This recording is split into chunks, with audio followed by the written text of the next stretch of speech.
Hello friends, স্বাগত জানাই আমার YouTube channel me with my স্পেসে। আজ আমি আলোচনা করব আমার খুব প্রিয় একটা বিষয় নিয়ে, সেটা হলো পাখি বা বার্ডস। কম বেশি আমরা সকলেই পাখি ভালোবাসি। অনেকেই আমরা ঘরে পাখি দেখেও থাকি, আমিও তাদের মধ্যে একজন। যারা আমরা পাখি ভালোবাসি তাদের কাছে খুব চেনা একটা নাম বাজরিকার বা পত্রিকা পাখি। আমিও এদের ঘরে রেখেছি। আমার ঘরেও প্রথম যে পাখিটা আমি কেজ বাট হিসেবে রেখেছিলাম সেটা হলো বাজিস বা বদ্রি পাখি। স্বভাবে অত্যন্ত চঞ্চল আর সুন্দর রং, যে কোনো পরিবেশে মানিয়ে নেওয়ার ক্ষমতা, এর জন্য এরা খুবই জনপ্রিয়। মূলত এরা অস্ট্রেলিয়ার পাখি হলেও কেজ বাট হিসেবে গোটা পৃথিবী জুড়ে এদের নাম আছে। এরা অস্ট্রেলিয়াতে দলে ঝাঁকে ঝাঁকে বসবাস করে।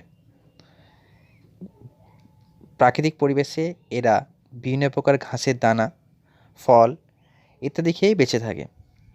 অস্ট্রেলিয়াতে যে বদ্রি পাখি পাওয়া যায় তাদের মূলত গায়ের রং হয় সবুজ এবং মাথার কাছে কিছুটা হলুদ। গাছের কোটরে এরা ডিম বাচ্চা করে থাকে সেখানে, এবং শিকারি পাখির হাত থেকে বাঁচবার জন্য দলবদ্ধভাবেই থাকে। ঘরের ভেতরে আমরা এই পাখি খুব সহজেই রাখতে পারি। একটু যত্ন পেলেই আপনার পাখি ঘরে ডিম বাচ্চা অর্থাৎ প্রজনন করতে সক্ষম। তাই যে কোনো বার্ডস লাভারদের কাছে এই পাখি খুবই জনপ্রিয়। এর সাথে আমি একটা কথা বলি, যারা পাখির সফল ব্রিডার হওয়ার ইচ্ছা রাখেন তাদের সবারই প্রথমে বদ্রি পাখি দিয়ে শুরু করাটাই ভালো। যে কোনো পাখি রাখার আগে আমাদের সেই পাখি সম্বন্ধে কিছু বেসিক আইডিয়া রাখা খুবই দরকার। বাজিস বা বদ্রি পাখি অস্ট্রেলিয়াতে শুধুমাত্র ওয়াইল্ড ব্রিড কালারটাই দেখা যায়, কিন্তু যখন এরা কেজ বার্ড হিসেবে সমস্ত পৃথিবীতে ব্রিড করতে শুরু করে তখন এদের থেকে, এই ওয়াইল্ড ব্রিড থেকে 32টা মিউটেশন আলাদা আলাদা আসে। 32টা। এর মধ্যে আপনার yellow face, rainbow, ACV, DCV, clear wing, এরকম অনেকগুলো মিউটেশন রয়েছে। এরা খাঁচায় সাধারণত 4টে থেকে 8টা পর্যন্ত ডিম পারে। বাচ্চা ফুটতে 15 থেকে 21 দিন পর্যন্ত টাইম লাগে। 15 থেকে 21 দিন এই কারণে বললাম, এরা কোনো কোনো ক্ষেত্রে একদিন পর পর গ্যাপ দিয়ে দিয়ে ডিম পারে। প্রথম ডিম ফোটার পর থেকে 15 থেকে 21 দিনের মোটে যদি এগ ফার্টাইল থাকে সব ডিম থেকে বাচ্চা ফুটে বেরিয়ে আসে। এবার যদি কোনো ক্ষেত্রে 15 থেকে 21 দিন হয়ে গেল তারপরেও দেখলেন যে ডিম থেকে বাচ্চা বেরোনো না, সেই ক্ষেত্রে আমাদেরকে এগ ফার্টিলিটিটা চেক করতে হবে। এগ ফার্টিলিটি চেক করার বিষয়ে বিশদ ভিডিও কিছুদিন পরে আমি চ্যানেলে আপলোড করব। বাচ্চা বড় হতে সময় লাগে মোটামুটি 30 থেকে 35 দিন।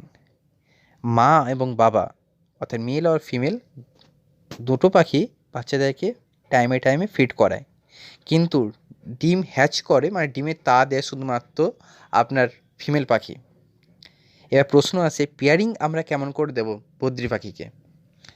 তো আমার মতে পেয়ারিং দেওয়ার ক্ষেত্রে পাখির এজ যত বেশি হবে সেটাই ভালো, কারণ কম এজের পাখির ক্ষেত্রে বিভিন্ন রকম সমস্যা আসে। বদ্রি পাখির ক্ষেত্রে পেয়ারিং দেওয়ার সর্বনিম্ন এজ আপনি মোটামুটি 6 মাস ধরে চলতে পারেন। সেটা যদি 8 মাস হয় আরও ভালো রেজাল্ট আপনি আশা করতে পারেন।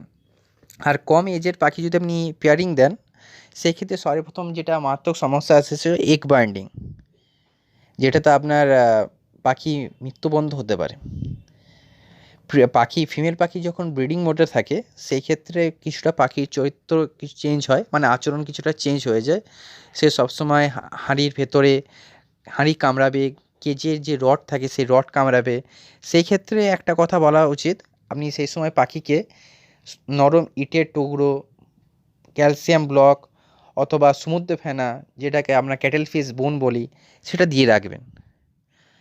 আপনি যদি কেজে এদেরকে ব্রিডিং নিচ্ছেন, কেজে যখন ব্রিডিং নিচ্ছেন সেই ক্ষেত্রে হাঁড়ি বা বক্স দুটোই আপনি ব্যবহার করতে পারেন, তবে আমি প্রেফার করব বক্স।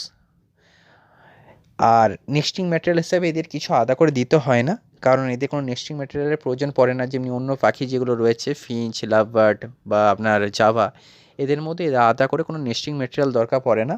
তবে বাচ্চার যখন একটু বড় হয়ে যায় সামান্য, মোটামুটি 8 থেকে 10 দিন, তখন সামান্য পরিমাণে কাঠের শুকনো গুঁড়ো দিতে পারেন হাঁড়ির মধ্যে। সেই ক্ষেত্রে যে বাচ্চারা নরম পটি করে সে পটি বাচ্চার গায়ে লাগবে না।